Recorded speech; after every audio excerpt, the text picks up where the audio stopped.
Fala pessoal, me chamo Yuri, trabalho numa instituição financeira e eu fiz o curso da For You Certificações. É um curso que eu aconselho você a fazer, você que busca uma certificação na área financeira, porque você vai ter todo um suporte, né? Por vezes eu precisei de ajuda, apoio, suporte no final de semana. O Lucas entrava em contato, tirando as minhas dúvidas, me apoiando, me dando algumas dicas. Então, assim, eu só tenho a agradecer porque foi fundamental para que eu conseguisse a aprovação nessa certificação. Os mapas mentais, a metodologia de ensino. Então eu quero deixar esse recado aí, porque For You Certificações realmente é um curso que faz toda a diferença. Oi pessoal, tudo bem? Muito prazer, eu sou a Tamires, eu sou de Bagé, Rio Grande do Sul. E eu vim aqui falar um pouquinho da minha experiência com a For You, o qual sou totalmente grata pela minha aprovação na CPA 10, porque fez toda a diferença esse curso. Eu já tive algumas reprovações e tinha alguns pontos que eu não conseguia entender, não assimilava e não conseguia absorver o conteúdo.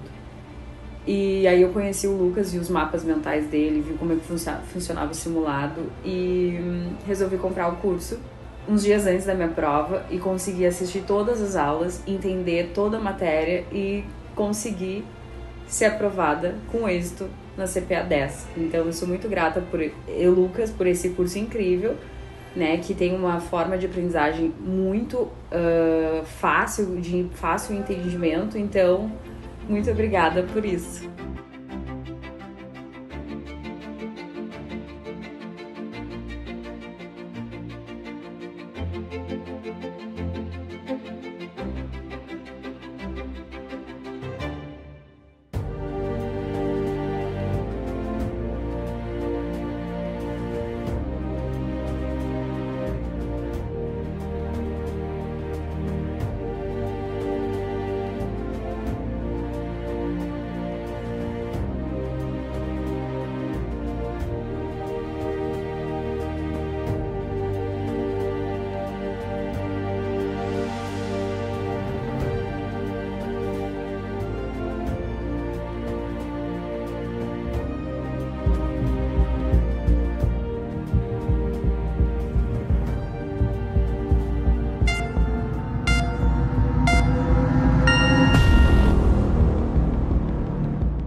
E aí, tudo pronto? Tudo certo? Pode começar? Muito boa noite, pessoal! Sejam todos muito bem-vindos a mais um pré-prova aqui da For You Certificações. Muito prazer, eu sou o professor Lucas Paiva, professor e fundador aqui da For You Certificações, e hoje eu estou animado, e vocês? Eu estou animado porque hoje nós vamos resolver 10 questões que caíram nas provas, tanto de CPA 10, CPA 20 e CEA na semana passada. Baseada, claro, igual eu sempre falo, baseado no que os nossos alunos falaram, os alunos que fizeram as provas, falaram as questões que caíram nas provas deles, e também nos contatos que a gente tem com outros professores, né? Que a gente vai trocando figurinha e a gente acaba trazendo essas questões para cá. Lembrando que, claro, né, gente, aqui são 10 questões, né? É um retratozinho do que pode cair na sua prova. E os alunos do curso têm acesso a muito mais questões de prova, né, que vem caindo com recorrência. Inclusive, no final do curso, por exemplo, no final do curso do CPA 20, você tem lá as 200 questões que mais caíram na CPA 20 nesse ano, por exemplo.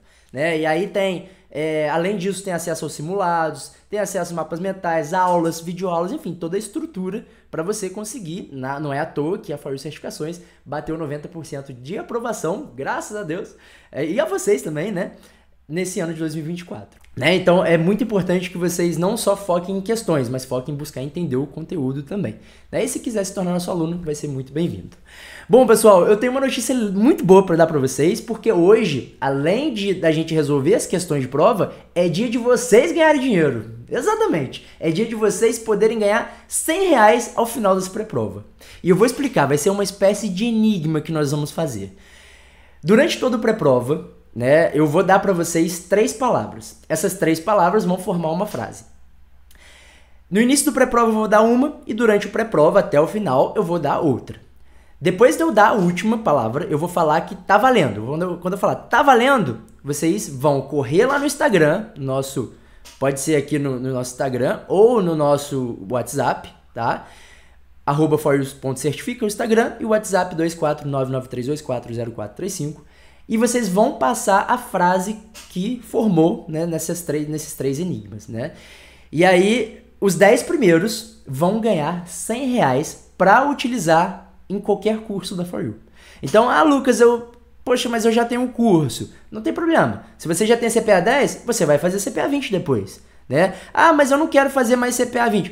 Pode presentear esses R$100, você pode dar para alguém, não tem problema nenhum, tá? Então, nós vamos presentear você no final com R$100 para você utilizar da forma que você quiser, nos cursos completos da For You Certificações. Dando para alguém, utilizando para você. Eu quero fazer o SAIA futuramente, posso abater? Pode, tá? Então vai ser dessa forma. Então fique de olho, porque serão 3 palavras e essas 3 palavras formarão uma frase, beleza? E nós temos já a nossa primeira palavra aqui, né? A nossa primeira palavra, na verdade aqui, né, não é a terceira, é a nossa primeira palavra. Nossa primeira palavra-chave é conhecimento. Já anota aí no celular, anota aí em algum canto aí, porque até o final são 3 palavras, tá? Lembrando que para você que está chegando agora, essas questões aqui são indicadas onde que vão cair as questões, né? Nesse caso, essa questão cai em CPA 10, CPA 20 e CEA. Você pode apontar sua câmera também para pegar o cupom de desconto por aqui. Combinados? E é isso, pessoal. Deixa eu só ajustar aqui um negócio. Rapidex. Rapidão. Pronto. Vamos lá. Questão de número 1. Considerando as afirmativas a seguir. A TR, a taxa referencial, é utilizada nas operações de financiamento de longo prazo do BNDES, Banco Nacional de Desenvolvimento Econômico e Social. A TR é utilizada para operações de financiamento do BNDES? Não. O que é utilizada para as operações de financiamento do BNDES é a TLP, tá? Taxa de longo prazo. Inclusive, não cai na sua prova que é a TLP. O que cai é a TR. Tá? Mas só de efeito de curiosidade aqui para vocês. A TR, ela é utilizada, por exemplo, no FGTS, ela é utilizada na caderneta de poupança. Lembra que a remuneração da poupança é 0,5% mais TR ou 70% da Selic mais TR? Então, a TR é utilizada nesses pontos. Inclusive, a TR ela vem caindo muito em desuso, né? Ela é quase zero. E ela também corrige os títulos de capitalização. Você que vende títulos de capitalização aí na sua agência, você fala, mas os títulos de capitalização são corrigidos pela TR, né? Como se fosse corrigir pela inflação, né? Mas, enfim, tem a correçãozinha que é bem pouquinha pela TR, tá bom? E durante as aulas a gente explica direitinho também o que é a TR, né? Então essa aqui não é. O IGPM é um índice de inflação que apresenta maior impacto quando ocorrem mudanças nos preços do atacado. Perfeito! Gente, todas as vezes que a gente falar do IGPM é um dos índices de inflação. Nós temos o IPCA, que é o nosso índice oficial de inflação, e nós temos o IGPM. O IGPM, inclusive a composição dele, que cai na prova, é formado por IPA, IPC e INCC. 60% do IGPM é formado pelo IPA. E isso daqui tem a ver com o atacado. Inclusive, o IPA ele é muito influenciado justamente pela variação, pelo fato de ser produtos do atacado, é muito influenciado pela variação do dólar. Tá? Então, outra questão de prova. Qual é o índice que tem um impacto com a oscilação cambial? Aí vai estar lá, IGPM. Pode marcar. Tá? Então, o IGPM é um índice de inflação que apresenta um impacto maior quando ocorrem mudanças no preço do atacado, tá bom? Inclusive, é também utilizado em contratos de aluguel, né, para atualização do contrato de aluguel. Então, essa aqui está correta. A taxa DI de um dia é calculada a partir das operações compromissadas de um dia lastreadas em títulos públicos federais? Lastreadas em títulos privados? Se fosse aqui Selic over, aí sim seria lastreado em títulos públicos federais. No último pré-prova eu expliquei passo a passo sobre isso, se você não viu, dá uma olhada no pré-prova, mas basicamente os bancos eles não podem fechar os caixas no negativo, né? Eles têm que fechar o caixa zerado, não pode fechar sobrando nem faltando. Então eles fazem operações, os bancos pegam empréstimos entre si e a garantia desse empréstimo, a remuneração é lastreada em títulos públicos ou títulos privados. E isso gera a taxa DI ou a taxa Selic over, tá? Dá uma olhadinha lá no último pré-prova, porque a gente falou sobre isso. Tá? Então essa aqui está incorreta. A única correta dessa questão aqui é a letra A, tá? Letra A, a resposta da nossa questão. Beleza?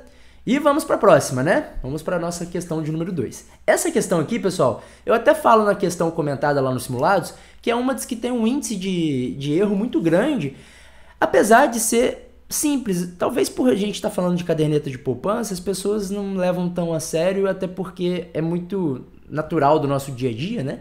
Mas ele está falando sobre a remuneração dos depósitos de poupança, né, na caderneta de poupança.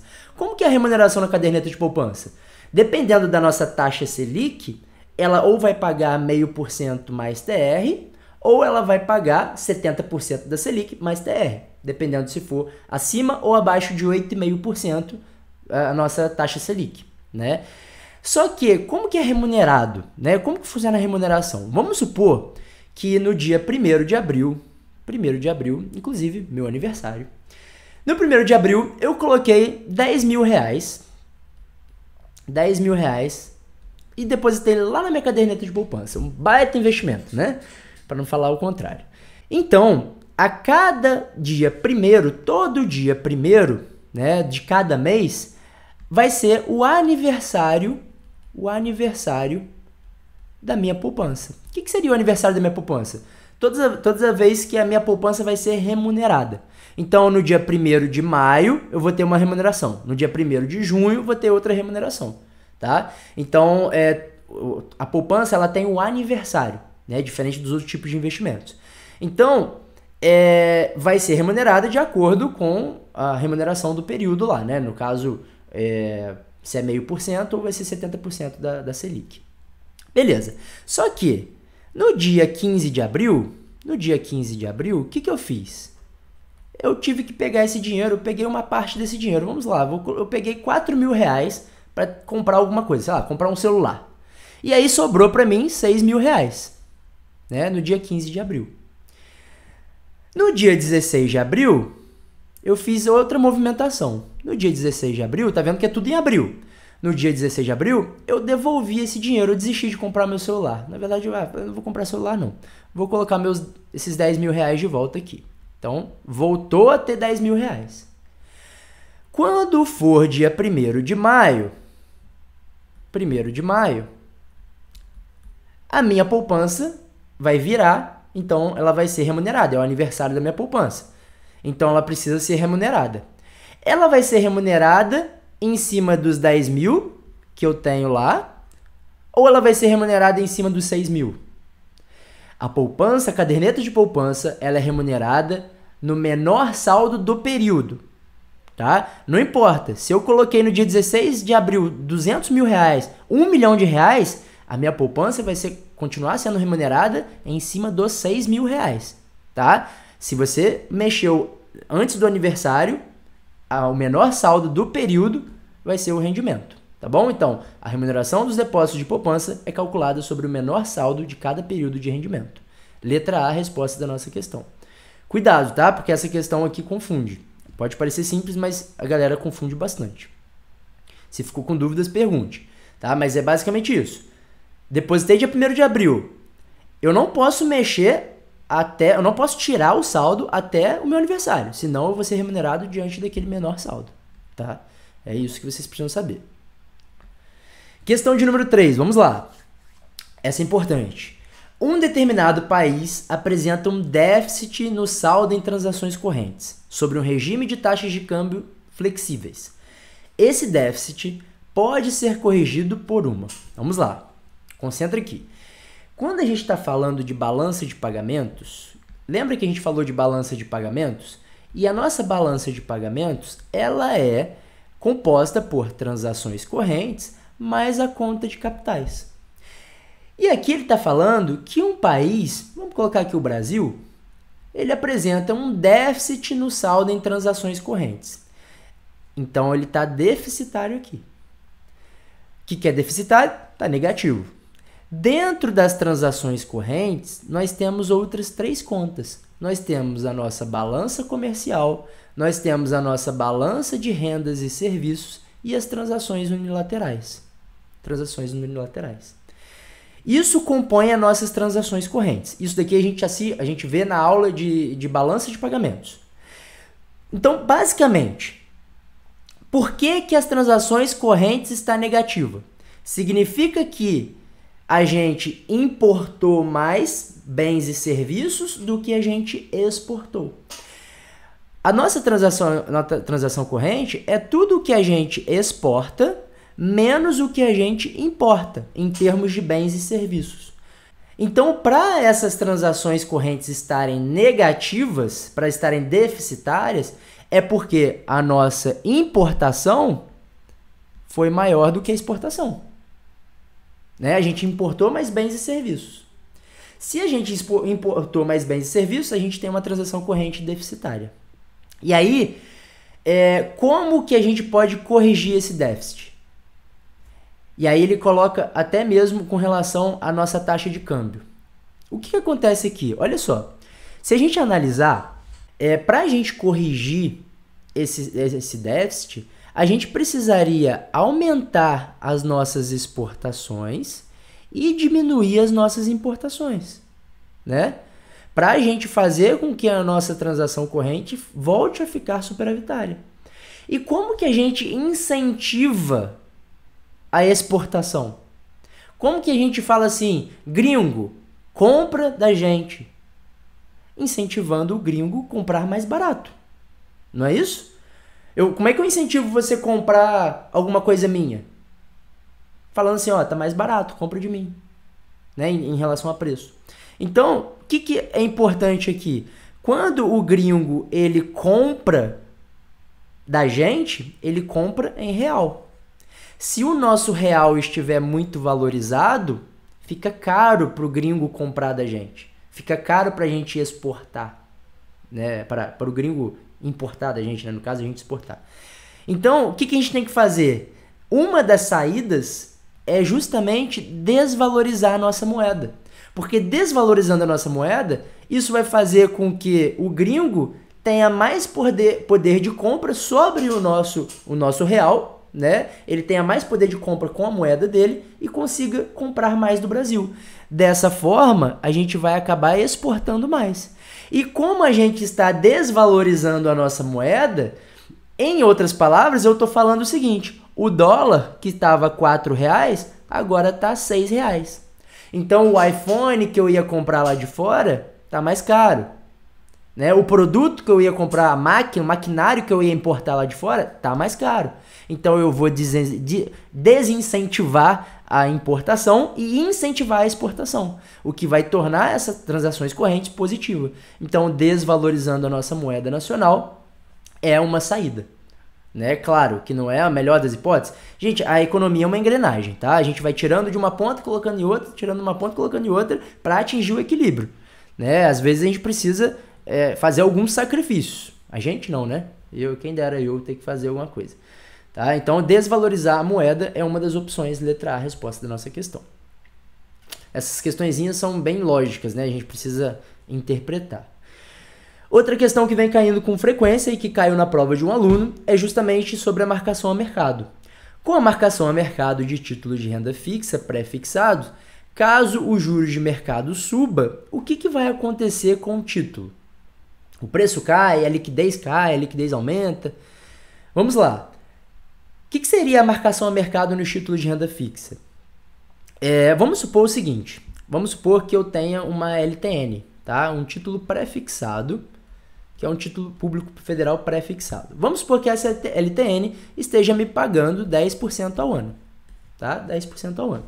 Então, eu compro uma LTN por um valor X e eu vou lá no vencimento resgatar o valor que eu investi mais a minha remuneração de 10% ao ano.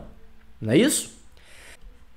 Hoje, as LTNs estão sendo negociadas e pagando 10% ao ano. Tá?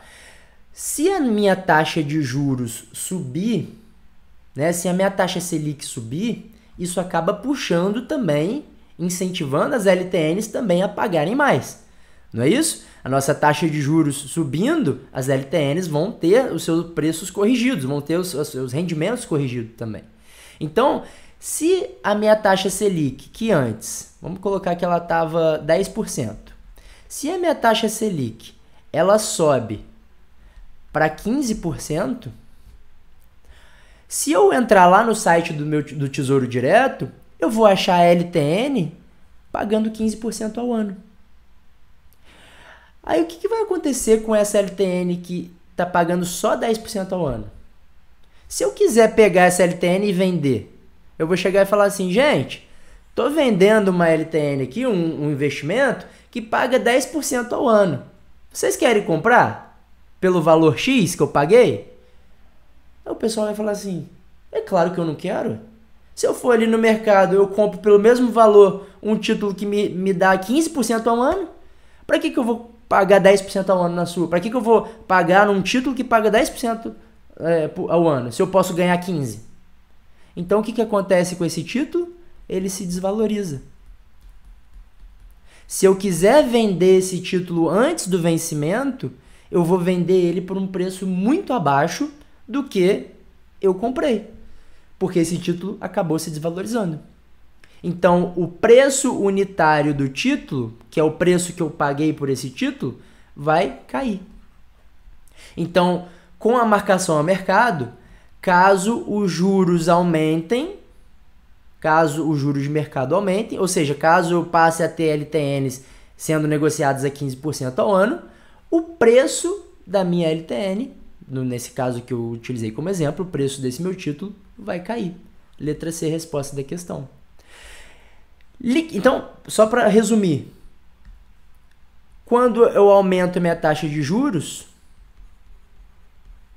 o preço do meu título cai. O preço unitário do meu título cai. É sempre inverso, inversamente proporcional. Quando eu diminuo minha taxa de juros, o preço do meu título aumenta, porque fica mais atraente, né? Então, existe sempre essa relação, tá? Então, caso os juros de mercado suba, o preço cai. A liquidez não tem a ver com isso, porque a liquidez é a facilidade de você negociar o seu título. O título não vai ter mais dificuldade ou facilidade. Você vai ter facilidade, você só não vai vender ele no preço justo, mas você vai ter facilidade de vender. Tá? Então não tem a ver com a liquidez, você ainda vai ter facilidade de vendê-lo. Tá? Então por isso que a letra C é a resposta da questão. Beleza? Questãozinha de prova, tá, gente?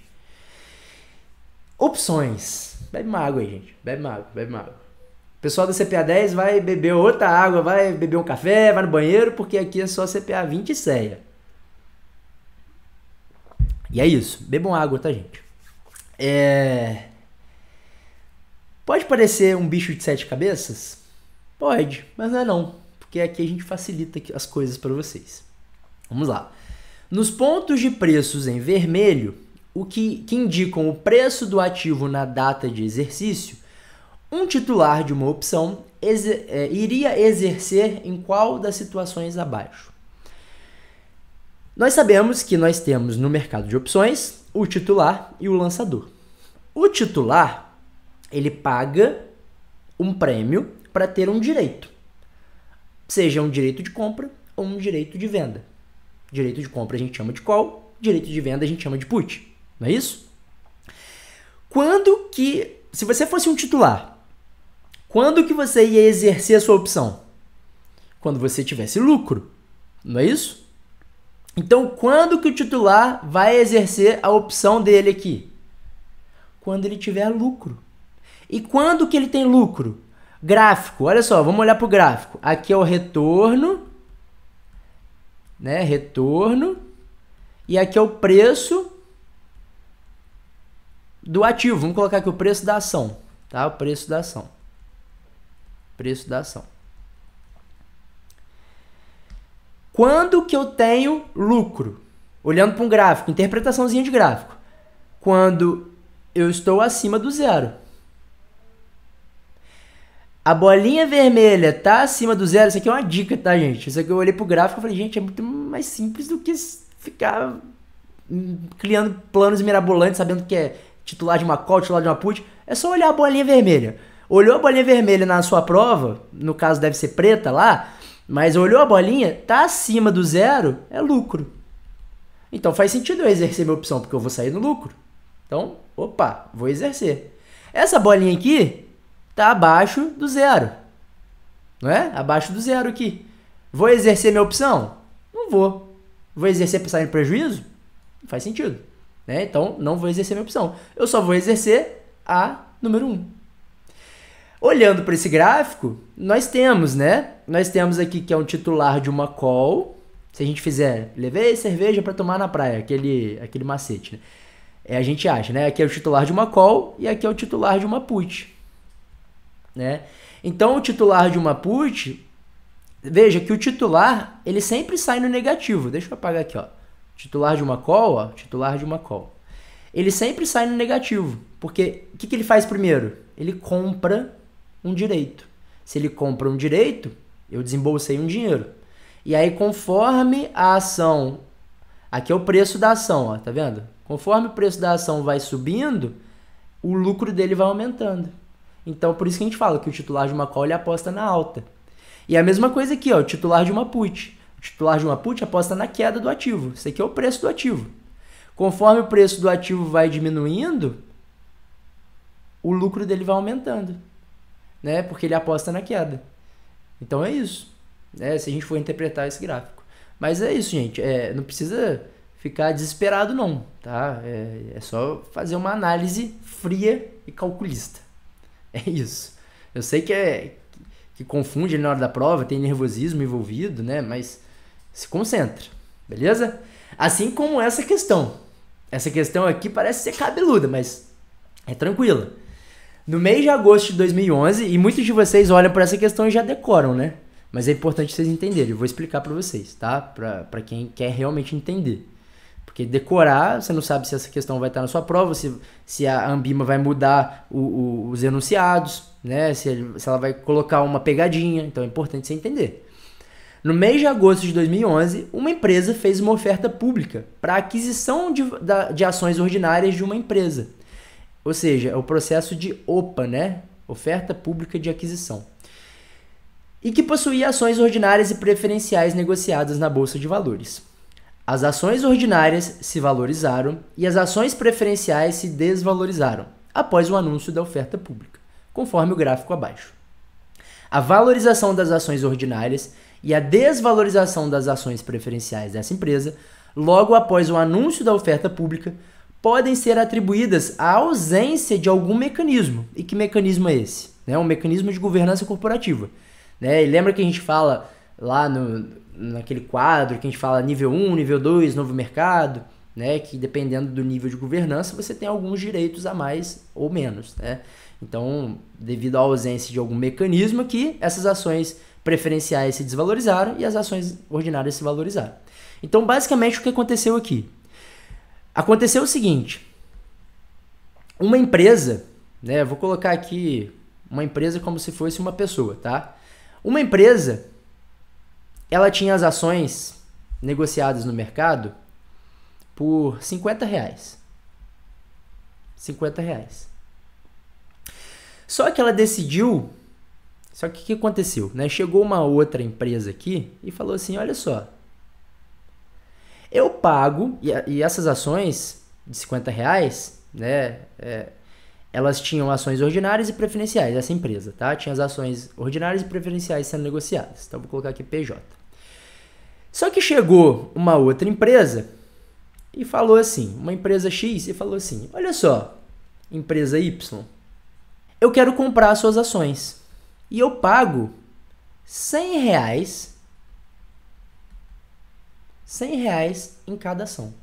Aí a empresa olha assim, a empresa Y fala assim, poxa, minhas ações hoje estão negociadas a R$50. E tem gente querendo comprar a 100, Tem um novo controlador, uma nova empresa querendo tomar controle da minha empresa.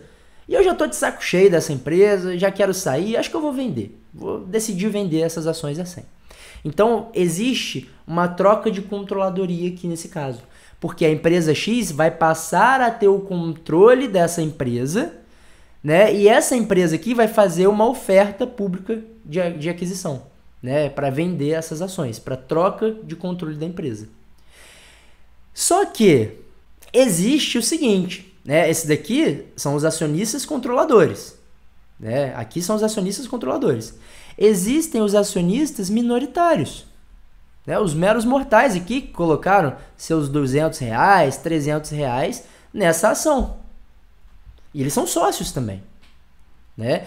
Então, existe um mecanismo de proteção para os acionistas ordinários, e aí que tá. Existe um mecanismo de proteção para os acionistas minoritários, onde a CVM fala assim, neste caso, em troca de controladoria, os acionistas minoritários, eles têm o direito de vender, se eles quiserem deixar de ser acionistas dessa empresa, porque vai trocar o controlador, né? Se eles quiserem deixar de ser acionista dessa empresa, eles têm o direito de vender as suas ações por, no mínimo, 80% do que foi ofertado pela empresa X. Então, se a empresa X vai pagar R$100 por ação, você, como acionista minoritário, tem o direito de vender as suas ações não por 50. Você pode vender por R$80, que é 80%, no mínimo, por 80% do valor que ela ofertou. E muitas empresas, dependendo do segmento, têm o direito de vender por 100%. Esse mecanismo é chamado de tag-along. O mecanismo de tag-along é justamente isso, um mecanismo de proteção aos acionistas minoritários. Tá? E aí, nesse caso, o que acontece com os acionistas preferenciais? Eles saem no prejuízo. Porque, nesse caso, esse mecanismo é somente para os acionistas ordinários. Então, é por isso que quando houve essa oferta pública, olha o que aconteceu com as ações preferenciais que estão em amarelo.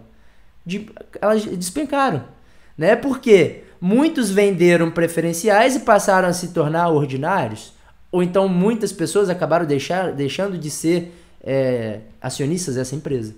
Então, esse mecanismo que estava ausente para os acionistas preferenciais é justamente o chamado de tag-along. Tá? Então, letra C é a resposta da nossa questão. E o que é um mecanismo de proteção aos agentes minoritários. Tá bom? Para entender um pouco mais, eu dou um exemplo mais a fundo lá na nossa aula sobre tag-along também. Tá bom? É isso. Então, letra C, resposta da questão. Beleza? Beleza até aí? E agora, pessoal, chegou a hora de mais uma palavra-chave. Eu não sei porque aqui tá a palavra-chave 3 de novo, mas aqui é a 2. A próxima é a 3. Então, nós temos mais uma palavra-chave e a próxima palavra-chave é transforma. Tá? Então, nós temos a primeira, a segunda, já anota aí. Inclusive, eu quero falar rapidamente com vocês, vamos beber uma água. Quero falar rapidamente com vocês, enquanto vocês deixam um like, tomam uma água também, porque nós vamos para a nossa segunda etapa. Gente, deixa o like aí, ajuda pra caramba. Inclusive, se vocês quiserem se tornar alunos do curso, é só apontar o QR Code, vocês já sabem, né, que já estão assistindo pré-prova. Aponta aí a câmera do seu celular para o QR Code que está na tela, e aí vocês vão falar com o nosso suporte, a gente vai passar tudo certinho para vocês. Vão saber tudo sobre o nosso curso, como que funciona o nosso curso, se você tem acesso diretamente comigo, não tem, como vai funcionar. Já são mais de 8.000 pessoas, como eu disse, né, pessoal? Aqui nós já temos 90% de aprovados só esse ano. Então, tá aderente, tá? Não é papo furado mesmo, pode perguntar aí para qualquer um. A For You Certificações vem tomando um espaço bacana no mercado justamente pela essa qualidade que a gente vem entregando. E essa transparência, essa facilidade de aprendizado, né? A gente busca transmitir o conhecimento da forma mais tranquila possível, né? Vocês provavelmente trabalharam o dia inteiro, já estão de saco cheio. Ainda mais ficar ouvindo lá o cara lendo, vocês dormem. Então, vamos fazer de uma forma mais tranquila, uma forma leve, aulas curtas, né? Então, fica mais tranquilo para vocês aprenderem. Questão de número 7. Vamos lá. Um investidor está selecionando 2 ativos para compor a sua carteira. Seu especialista em investimento sugeriu ações de 3 setores distintos, mas que apresentam o mesmo retorno esperado. A matriz de correlação dessas ações está apresentada na tabela abaixo. Para reduzir o risco da carteira do investidor, então vamos lá. A dificuldade dessa questão aqui está na interpretação da tabela. Basicamente isso. Mas o que aconteceu aqui? Lá na Ambima vai cair exatamente essa tabela, tá? Na sua prova. CPA 20 e CEA, CPA 10 não cai. Vai cair essa tabela e aí nós temos 3 empresas, X, Y e Z. E aí mostra a correlação, por exemplo, de Y com X. Qual que é a correlação entre elas? Ou seja, se uma empresa valoriza 10%, o que acontece com a outra? Se uma empresa desvaloriza 20%, o que vai acontecer com a empresa Z? Então, como uma empresa se comporta em detrimento de outra, né? Com relação a outra? Então, existe o que a gente chama de correlação. Essa correlação ela pode ser de -1, ela pode ser 0 e ela pode chegar até +1. Tá? Então, para uma carteira diversificada, nós queremos uma correlação entre os nossos ativos da nossa carteira próxima de -1. Por quê?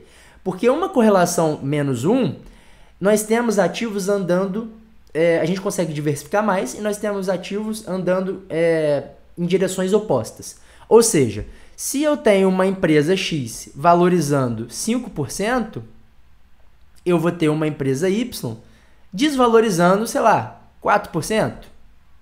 Então eu consigo sustentar esse risco, eu consigo diversificar o meu portfólio e controlar esse risco.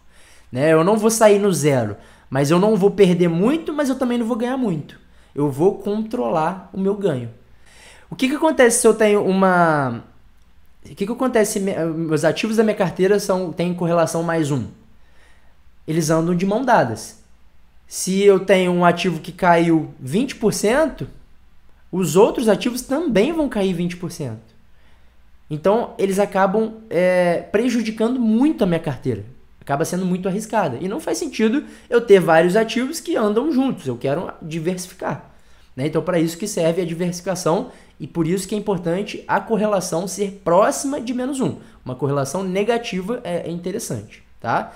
Então, aqui é basicamente isso que ele está falando. Então, eu tenho aqui 3 ativos, né, 3 empresas, onde eu tenho que a correlação de X e Y é 0,9, a correlação de Y e Z é 0,5, né, e assim por diante. Vamos para as alternativas aqui. Letra A. Para reduzir o risco da carteira, o investidor deveria selecionar apenas Y e Z? Vamos lá, qual que é a correlação de Y e Z? A correlação de Y e Z, ó, tá aqui, ó. É 0,5, tá? Deveria selecionar apenas Y e Z, pois as correlações próximas a 0,5 minimizam o risco. Não necessariamente. As correlações próximas de -1 vão minimizar o risco. E não apenas as correlações próximas a 0,5. As correlações próximas de -1, tá? Letra B. Não deveria selecionar X junto com Y ou Z. Nem Y com Z. Vamos lá. X junto com Y. X junto com Y. Eu tenho uma correlação de 0,9. É quase 1. Horrível. Correlação positiva. Agora, X com Z, eu tenho uma correlação de quase 0. Dentre as correlações apresentadas, é a melhor que nós temos. Não significa que é a ideal, mas dentro do que foi apresentado, é a melhor que nós temos. Então, eu não deveria selecionar X com Z? Claro que eu deveria, porque dentre todas aqui, X com Z é onde eu tenho a minha menor correlação. Tá? Então, também não faz sentido isso daqui. Letra C. Deveria selecionar apenas X com Y. X com Y, a minha correlação é 0,9. Então, X com Y... Pois quanto maior a correlação, menor o risco? Não. Quanto menor a correlação, menor o risco. E sobrou para a gente a letra D. Deveria selecionar apenas X e Z, que é justamente X e Z, 0,1. Ó. X e Z, 0,1. Pois quanto menor a correlação entre as ações, menor o risco. Perfeito. Letra D, resposta da nossa questão. Tá? Na prova, vai cair exatamente assim. Vocês vão olhar a tabela e vão olhar a menor correlação possível. A menor correlação é a que tem menos risco. É isso. Tá? Questão de número 8. Essa é importante também. Diego possui um plano de VGBL com tabela progressiva e está estudando a possibilidade de fazer uma portabilidade para outro plano VGBL. Posso fazer portabilidade entre mesmos planos? Posso. De tabela progressiva para regressiva eu posso? Posso também. Então, tá tudo certo até aqui. Diego conversa com seu consultor e lhe diz que o seu objetivo é converter em renda por prazo certo. Muito importante essa informação. Dessa forma, o profissional deveria recomendar migrar para outro plano desde que o plano possua. Então vamos lá. Eu quero sair de um VGBL e passar para um outro VGBL. De acordo com algumas taxas, né, que eu tenho aqui, eu vou selecionar, obviamente, a que vai pagar a menor taxa para mim. Então vamos lá, vamos às alternativas. Dessa forma, o profissional deveria recomendar migrar para um plano que tenha maior taxa de administração. Para que eu vou sair de um plano que eu pago menos taxa de administração e pagar mais? Não faz sentido aqui. Então, maior taxa eu não quero pagar, eu quero pagar menos taxa. Então já está errada. Menor taxa de administração? Menor taxa de administração, menor taxa de administração. Até agora pode ser a B, C ou D. Menor taxa de carregamento? Menor, menor, menor. Ok, taxa de carregamento é aquela taxa que incide no aporte, né? Seja quando você realiza o aporte, na entrada ou na saída do plano. Tá? Então, menor taxa de carregamento eu também quero pagar menos. Então, por enquanto, tudo certo. Agora, e consiga pelo menos manter a mesma tábua atuarial. Obrigatoriamente migre para uma tábua atuarial mais antiga. É indiferente a escolha da tábua atuarial? E aí? Gente, o que é tábua atuarial? A tábua atuarial, ela vai medir a expectativa de vida de um determinado indivíduo. Lá em 1980, a expectativa de vida, por exemplo, de um homem era, sei lá, 60 anos. Não sei. Então, a seguradora falava assim, poxa, 60 anos que ele vai viver no máximo. Né? Em média, o pessoal tem morrido com 60 anos.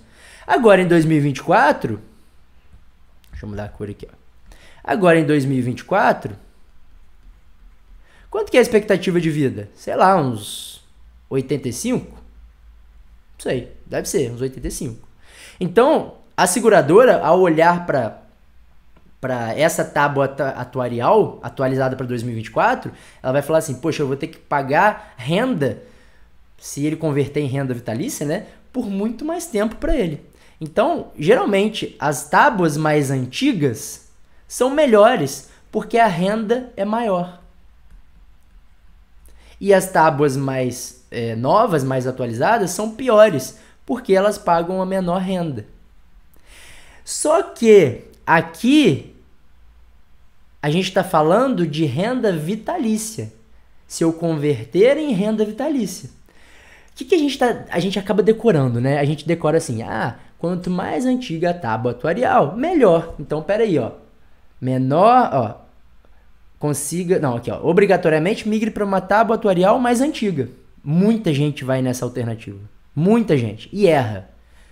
Não é essa a alternativa. Porque aqui nós não estamos falando em renda vitalícia. Nós estamos falando em renda por prazo certo. Renda por prazo certo, você pega a sua tábua atuarial e faz isso daqui nela. Ó. Não importa tábua atuarial para prazo certo. O prazo certo já está definido o período que você vai receber a renda. Então a seguradora já definiu a sua renda, independente de tábua atuarial. Porque você já tem a renda definida. Você não vai receber pelo resto da sua vida. Eu não preciso de uma expectativa de vida para saber quando que você vai morrer. Se eu definir o prazo certo de 10 anos, eu vou receber por 10 anos e pronto. Acabou depois. Então, é indiferente a escolha da tábua atuarial. Porque a tábua atuarial aqui nesse caso só vai ser influenciada se você converter em renda vitalícia. Por isso, a letra D é a resposta da nossa questão. Tábua atuarial, esquece. Isso se for para o prazo certo. Eu já vi uma outra questão igual a essa falando de renda vitalícia. Se aqui estivesse renda vitalícia, aí sim seria interessante uma tábua atuarial mais antiga. Tá? Letra D, resposta da nossa questão. Cuidado, hein, gente? Olha as pegadinhas da Ambima aí. Cuidado com o decoreba. E vamos lá. Questão de número 9. Mais uma questão só de CPA 20 e CEA. Falando sobre contratos do mercado futuro. E essa questão aqui faz uma confusãozinha. Vamos lá. A negociação de contratos no mercado futuro é caracterizado pelo... A negociação do contrato de mercado futuro está dentro dos derivativos, mas o contrato futuro, ele é um contrato que você acorda com uma outra parte hoje, e esse contrato já é todo padronizado pela B3. Você vai acordar, por exemplo, você pode comprar dólar futuro, você pode comprar índice Bovespa futuro, você pode comprar juros futuro, né? Você pode fazer negociar contratos para uma liquidação numa data futura. E aí você pode fazer contratos de boi gordo, pode fazer contrato de café, de milho, de soja, de qualquer coisa, para uma liquidação no futuro. Geralmente, pessoal, nós, pessoas físicas, a gente utiliza mais o mercado futuro para day trade. Geralmente, esses contratos aqui, eles são utilizados por produtores, por pessoas jurídicas, por grandes instituições para fazer o hedge, né? Porque os derivativos a gente utiliza bastante para hedge. Então, para fazer proteção no mercado, eles utilizam isso. Pode ser utilizado para especulação, pode ser utilizado para arbitragem, mas é mais utilizado para hedge. Tá? Então, a característica do mercado futuro principal é a padronização. Você não define o tipo de contrato, o vencimento, as características daquele ativo, não. É tudo definido pela B3. Tá? Então, vamos lá. A negociação de contratos do mercado futuro é caracterizado pela negociação dos valores das margens de garantia. Como eu disse, quando você vai fazer um contrato futuro, existem a margem de garantia. Então, a corretora, ela exige que você deposite um determinado valor na sua conta para caso a operação venha contra você, né? Caso você tenha prejuízo na operação, a corretora tem uma garantia que ela vai conseguir arcar com esse prejuízo, né? Só que essa margem de garantia, ela é padronizada. Para cada contrato você tem uma padronização. Se o contrato é de 100 mil reais, cada contrato é 100 mil reais. A B3 fala assim, pelo menos 20% você tem que ter de margem de garantia depositado. Né? Então, 20% desses 100 mil, então 20 mil reais você tem que ter na sua conta. Né? Então, você não pode negociar esse contrato, essa margem de garantia. Essa margem de garantia é padronizada pela B3. Identificação do investidor contraparte. A contraparte, na verdade, né, quando a gente está falando aqui de contratos, quando você faz a compra e venda, vamos supor que eu queira comprar dólar futuro. Quando eu compro dólar futuro lá no mercado, eu não sei de quem que eu estou comprando. Se é da Mariazinha, se é da Joana, se é a pessoa que está lá no Acre, se ela está em Manaus, se ela está em Porto Alegre. Eu não sei. Né? Então, a identificação do investidor de contraparte, na verdade, quem faz a contraparte é a própria B3. É ela que vai identificar o investidor, quem está comprando e quem está vendendo, é ela que vai fazer a custódia e o registro dessas operações. Tá? Então, a negociação de contratos futuros não é caracterizada pela identificação do investidor contraparte. Eu não preciso saber de quem que eu estou comprando e vendendo, porque a B3 ela garante isso. Né? Ela garante que o dinheiro de quem eu estou comprando vai chegar em quem está vendendo e de quem está vendendo vai chegar em quem está comprando. Tá? Então, também está incorreta. Letra C. Estímulo da Bolsa de Valores para liquidação física entre as partes. Imagina, eu entro aqui no meu home broker, né? Eu entro aqui na minha plataforma e eu compro lá 10 contratos de milho. Não vai chegar um caminhão cheio de milho aqui em casa, gente. A liquidação física nos contratos futuros é muito raro. Né? Geralmente é só a liquidação financeira. Então, a compra e venda é só um contrato, né, que representa tantas toneladas de soja, representa tantas toneladas de milho. Né? Eu não vou lá comprar o milho, vou estocar o milho aqui e esperar alguém comprar. Não é assim. Né? Em alguns casos, existe a liquidação física, tá? Mas não tem um estímulo da Bolsa, da B3, para a liquidação física entre as partes. Tá? Então não tem esse estímulo. A liquidação 99,9% é financeira. E o que sobrou aqui era a letra D, né? A liquidação em data futura é determinada pela Bolsa. Então a Bolsa ela determina quando vai ser a liquidação daquele contrato. Então, o vencimento desse contrato é todo dia 20 do mês. o vencimento da soja vai ser a cada 2 semanas. Então, tem padronização de contrato e o mercado futuro é caracterizado justamente pela liquidação em data futura determinada pela B3, tá? Que é a nossa câmara ali de compensação que vai fazer a custódia também desses ativos. Então a letra D é a resposta da nossa questão, tá bom? Um pouquinho confuso, né? Um pouquinho complexo, mas se vocês assistirem a aula tudo certinho, vocês conseguem entender um pouco melhor. Aqui eu tô passando e comentando as questões, tá? E vamos para a última questão, né? Essa questão também caiu em prova. Questão importante. O risco de mercado de um ativo qualquer pode ser mensurado pelo cálculo da média geométrica, grau de dispersão. A Ambima tá adorando colocar esses nomes difíceis. Mas olha só, vamos facilitar a vida de vocês. Eu tenho aqui um ativo A e um ativo B, tá? Vou colocar um fundo A e um fundo B, tá? E aí eu tenho que a média de retorno durante, sei lá, os últimos 2 anos foi de 5% ao mês. E a média de retorno dos últimos 2 anos desse ativo B, desse fundo B, também foi de 5% ao mês. Poxa, perfeito, né? Então, independente do fundo, eu vou aplicar no fundo A, fundo B, porque a média de retornos foi igual. Só que, como que foi a oscilação desses fundos? O fundo A teve essa oscilação aqui, ó. E teve esse retorno médio de 5% ao mês. Já o fundo B oscilou dessa forma aqui, ó. E teve esse retorno de 5% ao mês. Qual fundo é mais arriscado? Qual fundo é mais volátil? O fundo A. Justamente porque ele oscilou mais da média. O fundo B, ele tem uma relação risco-retorno menor, porque ele não oscilou tanto e teve uma média igual.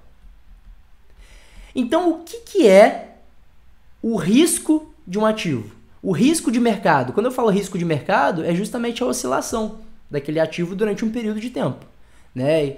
É justamente o grau de dispersão, ou seja, o quanto aquele ativo está dispersando da sua média, em relação à sua média. A média não é 5? Então, durante o período, o quanto que ele dispersou? Se ele dispersou muito, se ele é um ativo que tem alta volatilidade. Então, ele é um ativo que tem um alto desvio padrão, ele tem um alto risco. Se ele é um ativo que dispersou pouco, o desvio padrão dele é baixo, então ele tem um baixo risco. Então, o risco de mercado nada mais é do que o grau de dispersão, a oscilação, em relação à média dos seus retornos. Letra B, resposta da nossa questão. Ficou mais fácil de entender, né? Então é isso que é a resposta correta. Entendido até aí? E calma, não vai embora não, porque nós temos a nossa última palavra-chave. E é isso, pessoal. Finalizamos aqui. Gostaram? Deixem aí nos comentários se vocês gostaram do nosso pré-prova de hoje. Muito obrigado. Lembrando que o sucesso, gente, é o acúmulo de pequenos esforços repetidos dia após dia. Eu coloquei essa frase porque é a pura verdade, né? A cada dia que você vai se esforçando um pouco mais próximo você está do seu objetivo. E o objetivo, qual que é o seu objetivo hoje? De ser aprovado na certificação. Então você assistiu um pré-prova aqui, você pegou para fazer um simulado ali, você está caminhando, você não está parado. Por mais que não seja do jeito que você imagina. Às vezes você está cansado do trabalho, às vezes você está sem saco, mas se você caminhar um passo, você vai estar mais próximo do que ontem, tá? Assim como Pedro, Rubens, Mariana Souza, todos esses que passaram por aqui, né, e conseguiram sua aprovação. Pedro com 84%, né, Rubens conseguiu CPA 20, Mariana, hoje até a aluna Céia nossa, né, conseguiu a aprovação da CPA 20. E é isso, gente. E a última palavra-chave é vidas, tá? Junta as 3 palavras e corre lá, seja no Instagram, no WhatsApp, corre lá para falar qual que são a frase que formou e os 10 primeiros vão ganhar R$100, beleza? Beijo para vocês, corre lá, pessoal. Bons estudos e vejo vocês no nosso próximo pré-prova semana que vem. Um abraço para vocês, bons estudos, bom descanso e até mais.